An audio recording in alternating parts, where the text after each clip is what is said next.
Hello, dear friend. It's been a while since my last correspondence with you, and between that time and now, a lot has indeed happened in my country. But before I tell you more, I would like to know how your weekend has been. I hope fine. Well, mine has been great considering the weekend was an anticipated, deserved rest for the busy weekday. I truly do hope that this letter finds you in good health. Well, here in Nigeria, I'm happy to tell you that the country is in good health. Indeed, the country has gotten full grasp of the economic implication of the recession, and efforts are already underway by government to see that the recession is immediately nipped. While the country is on the path of economic recovery, it will interest you to know what happened in the week. President Muhammadu Buhari in the week was in Marrakesh, Morocco for the 22nd session of the Conference of Parties, COP22, to the United Nations Framework Convention on Climate Change. If you can recall, Nigeria is a signatory to the Paris Agreement on Climate Change, which was signed by President Muhammadu Buhari in New York on the 22nd of September 2016. With the signature, Nigeria is now committed to reducing greenhouse gas emissions unconditionally by 20% and conditionally by 45% in line with Nigeria's nationally determined contributions. The signature demonstrated Nigeria's commitment to a global effort to reverse the effects of the negative trend. It was practically to ensure the ratification of the fulfillment of that commitment that President Buhari was in Marrakesh, Morocco. The event lasted for 5 days and had in attendance world leaders. Sure enough, President Buhari was one of the key speakers. He re-emphasized Nigeria's commitment to the treaty and global effort in tackling greenhouse emissions. Meanwhile, while President Buhari was in Marrakesh, Morocco for the conference, the Senate refused to confirm all the 46 non-career ambassadorial nominees forwarded to it by the presidency. Though they approved all the 47 designated as career envoys, they however rejected the 46 non-career ambassadorial nominees. The refusal was as a result of the protests and complaints by some prominent members of the ruling All Progressives Congress (APC), including state governors, against the manner President Buhari has been allegedly making political appointments without the input of other stakeholders. The chairman of the Senate Committee on Foreign Affairs, Monsurat Sumonu, whose panel was to screen the 46 non-career ambassadorial nominees, informed her colleagues that the committee received over 250 petitions against the nominees. While presenting the report on the screening, she submitted that the committee was at crossroad in treating the list of the non-career ambassadorial nominees. She suggested that the list be referred back to the president to allow him redress the alleged shortcomings observed by the petitioners. Well, earlier in the week, academic activities in the nation's universities were paralyzed as lecturers made good their threat to begin a warning strike.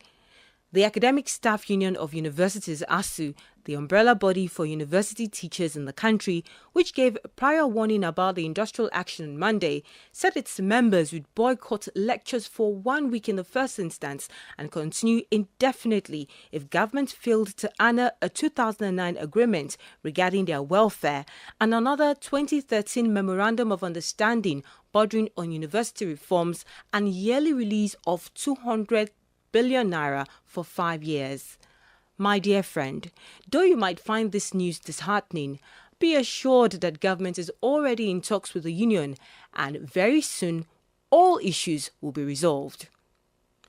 Do you know that the fight against corruption has never been more vicious, as the president revealed in the week that corrupt Nigerians are fighting back? He lamented that some corrupt Nigerians are using stolen funds to wage war against his administration. While admitting that this situation has made his administration's ongoing corruption war tough and grueling, he reiterated his commitment to see the war through. If you ask me, that's a bit of cheery news, especially considering that corruption has been the nemesis of Nigeria's socio-economic growth.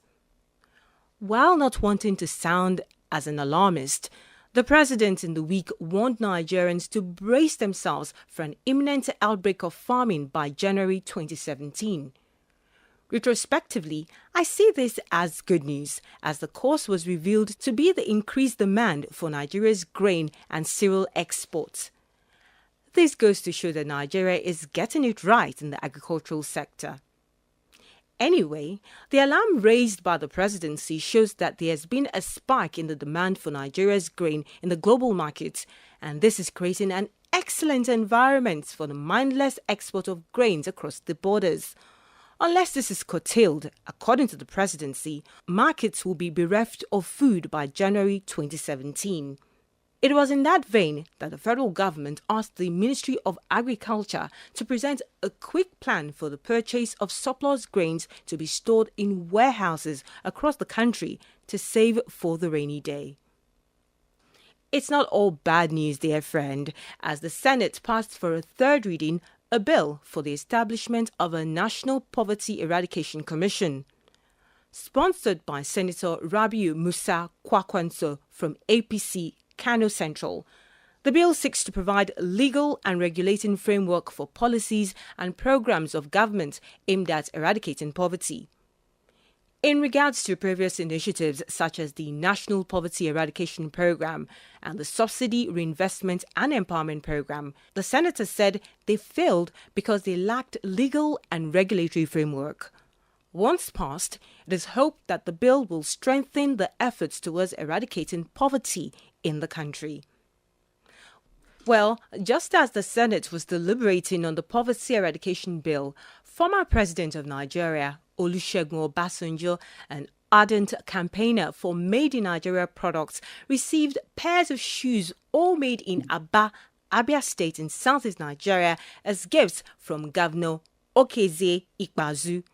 The governor, who doubles as the ambassador of Made in Aba products, visited the ex-president with the gifts. He revealed that they were also making 50,000 pairs of shoes for the Nigerian army. While receiving the gifts, the former president hinted that the African Export-Import Bank may soon establish an industrial park in Aba to encourage and support Made in African products. This is indeed good news, considering the ongoing campaign by the federal government to encourage the patronage of Made in Nigeria products and, of course, increase investment in small and medium-scale enterprises. Another cheery news is that President Muhammadu Buhari's 500,000 job intervention program for unemployed graduates has finally kicked off with successful applicants to commence work on December 1, 2016. The program is in line with the 2015 election campaign promises of the ruling All Progressives Congress APC to provide jobs for teeming unemployed youths in the country. Of the 200,000 first batch, 150,000 of them will teach, 30,000 will work in the agricultural sector, and 20,000 in healthcare delivery, covering the 3 specific program assignments. Already, names of the 200,000 selected have been sent to the state government and the Federal Capital Territory, who will deploy them to assignment in various communities. For those who have not been selected, there is a waiting list based on the total number of applicants, and subsequent batches will absorb more of the qualified applicants. Dear friend, while talking about jobs, it might interest you to note that Lagos State Government has promoted 8,617 public primary school teachers in furtherance of its objective to motivate its workforce, especially those in the education sector. The executive chairman of the Lagos State Universal Basic Education Board, Dr. Ganiu Oluremi Shokpeyin, disclosed this to journalists in Lagos.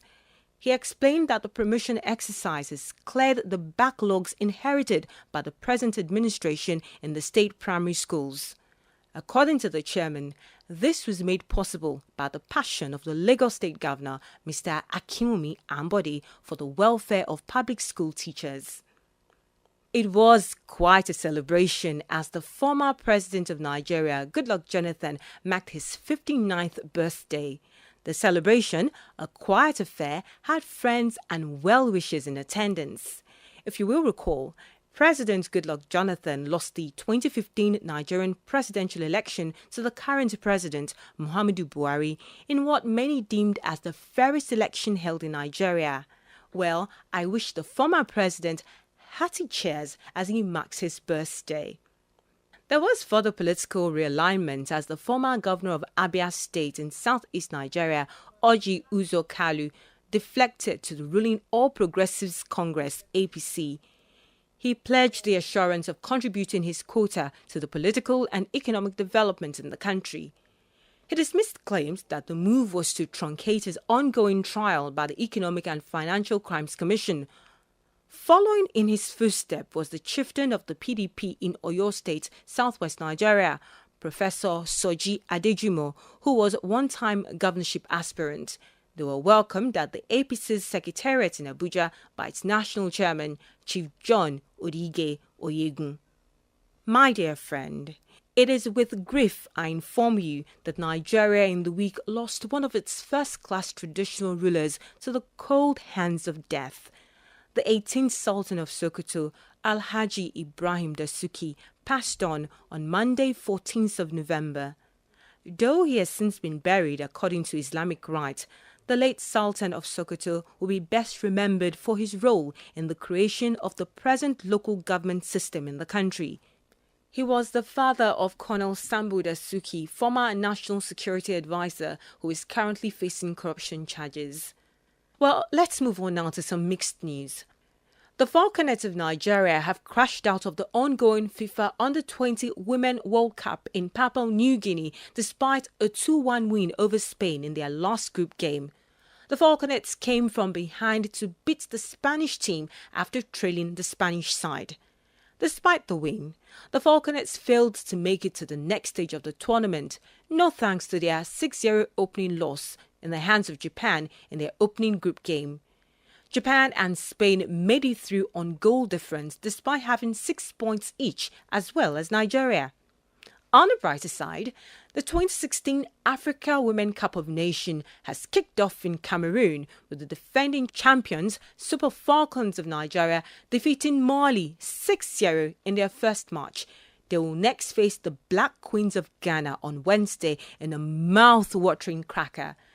The 2016 Africa Women Cup of Nations is the 12th edition of the Africa Women Cup of Nations. It is a biennial international football championship organized by the Confederation of African Football (CAF) for the women's national teams of Africa.